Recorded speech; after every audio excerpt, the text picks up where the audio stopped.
Imagine being rushed to the hospital with your life hanging by a thread. I faced a terrifying medical crisis that changed my life forever, and the scariest part, it all tied back to something no one told me about: hormonal health. In this video, I'm sharing my raw and unfiltered story so you can learn what the doctors didn't know.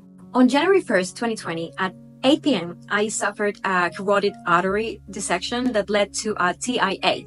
In simple terms, the layers of my neck arteries tore apart. I knew something was wrong because suddenly my vision doubled, like when your computer screen gets a virus. Then my body started to go numb from the right side to the left until it reached my face. The back of my head swelled and my vision blurred completely. It was the most terrifying 6 days of my life, lying in a hospital bed, unable to leave until they finished pumping me with anti-clotting medication to prevent a full-blown stroke. What these memories brought back was the fear, anger, and uncertainty I felt back then. I remember my mom going insane, demanding answers from the doctors. What was happening to me? Why did this happen? Was I going to be okay? Were there any side effects I should be aware of? But all we got were vague, we don't know for sure answers until I had enough and threatened to sue for malpractice. Then they finally said, well, this is very common in women over 40. And again, I asked, why? To which they replied, once more, we don't know for sure. Off the record, a neurologist mentioned that many women around my age suffered from spontaneous artery dissection. She speculated it could be due to stress, as most of these patients were moms juggling work and family life. But I wasn't satisfied with such a simplistic answer. As I always tell my kids, we must go beyond flat and informative responses. There's always a reason. And while we may not find a definitive answer, we can uncover possibilities and in the process gain knowledge and form our own conclusions, right? At the time, after devouring medical literature on spontaneous artery dissection, I realized that stress might indeed have played a role in my case. Because back then, I was a mom of 3 young children aged 2, 3, and 5, with no support network. And I was battling undiagnosed postpartum depression, which led to anger management issues, panic attacks, chronic anxiety, and even self-flagellation as a way to cope with the overwhelming guilt I felt for not being able to act and feel normal, like I did before my children were born. I know this sounds harsh, but I want you to hear my experience unfiltered so you can be more aware of your own hormonal health. Did you know that postpartum depression can cause postpartum rage? It's a mood disruption that causes intense anger, aggression, and agitation in the weeks and months after you give birth. Guess what causes it? Hormonal changes, of course. Among the causes, we find severe drops in estrogen and progesterone levels, personal or family history of depression or anxiety. There are other factors, but I'm mentioning the ones that contributed to my craziness. Now, how come OB-GYNs don't know about this? How come psychiatrists don't have this in their records before they decide to numb women's brains? I'm not against medication when we really need it. But in my case, I didn't need it. And I could tell because the psychiatrist kept changing my prescriptions every 3 months, trying one drug after another like I was a guinea pig, because nothing worked to calm my mood. Well, once again, he wasn't trained in women's hormonal health. And the solution to my hell was right there in my hormonal health. As a result, this mental health strained my relationship with my husband and almost destroyed my marriage.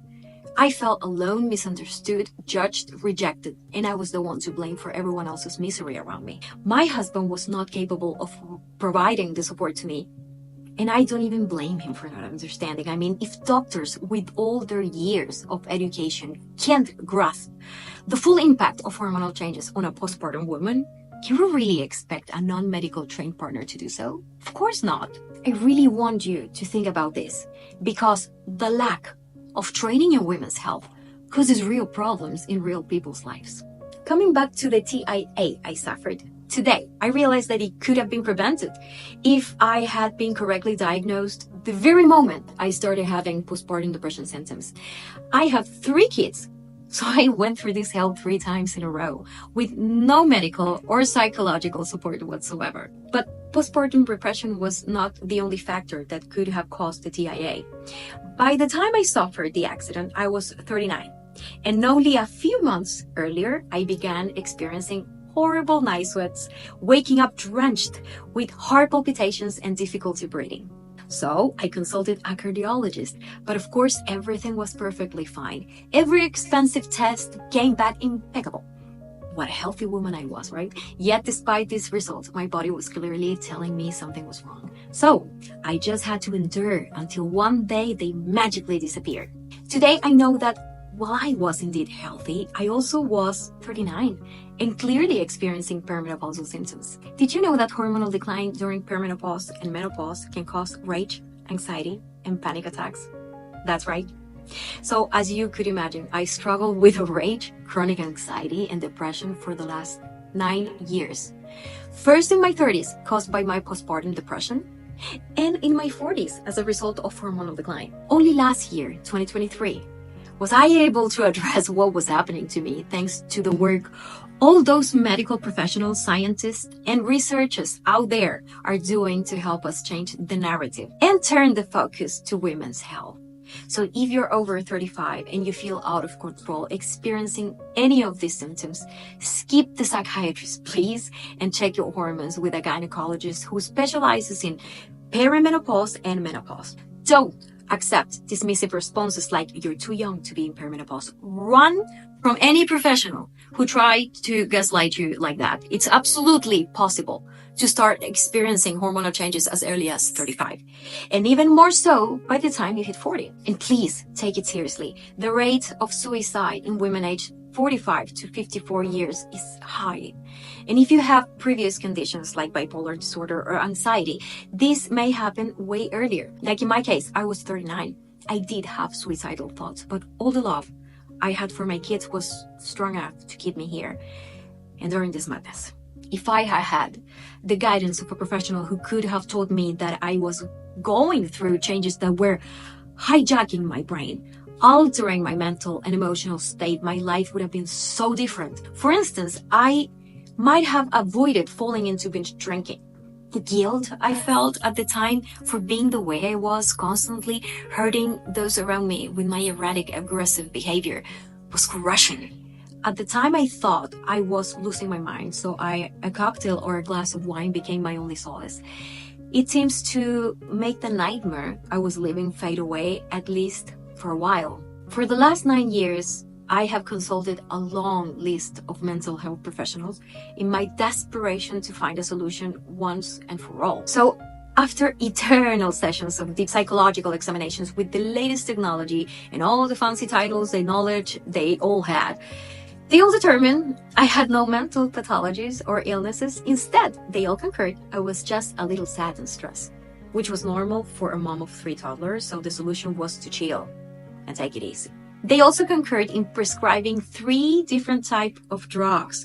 One to wake up, an SOS pill to take when I felt I was about to ruin lives, and another one to shut my brain off so I could sleep. None of them helped. Honestly, alcohol was far more effective at calming me and even gave me moments of joy. And just to be clear, I'm not advocating drinking here, I'm just sharing my experience. On the contrary, it took me 3 years, therapy, hormone-focused nutrition, lifestyle changes, and spiritual growth to stop drinking alcohol altogether. And I actually am so proud of myself for finding healthy ways to cope with stress. Now that you know my personal story and how I have suffered at the hands of undiagnosed illness caused by hormonal changes, you are going to understand why I fight so hard to train women on hormonal health. If women were educated about hormonal health, our lives would make sense. Here's why. As a health coach, in the last 4 years of my practice, I have interviewed over 200 women in discovery calls. Every single one of them has told me that at some point they have felt lost, like something was off about them that didn't make sense anymore. I'm pretty sure these feelings is due to hormonal changes mixed with life's personal challenges. I know it because I've been there. Just think about puberty, the first aggressive hormonal changes a woman experiences. What do we know? Not much more than what our moms, grannies, or aunties tell us and what school teaches us about reproduction, right?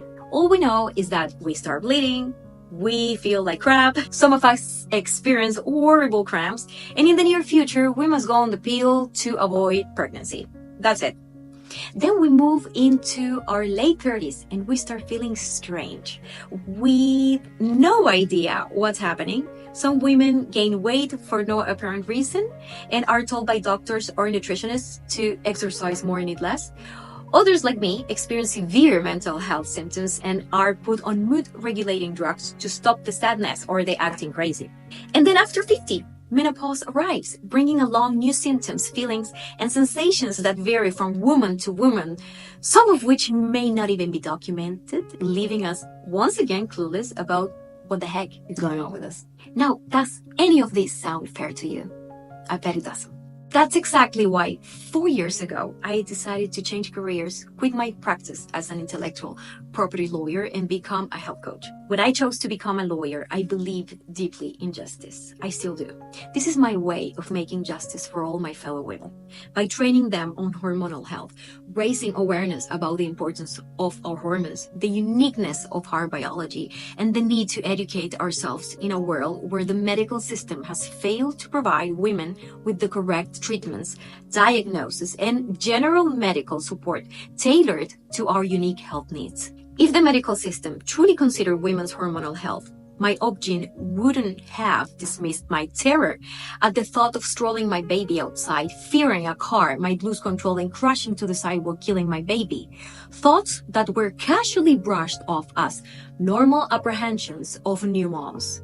For the record, that's a sign of postpartum depression.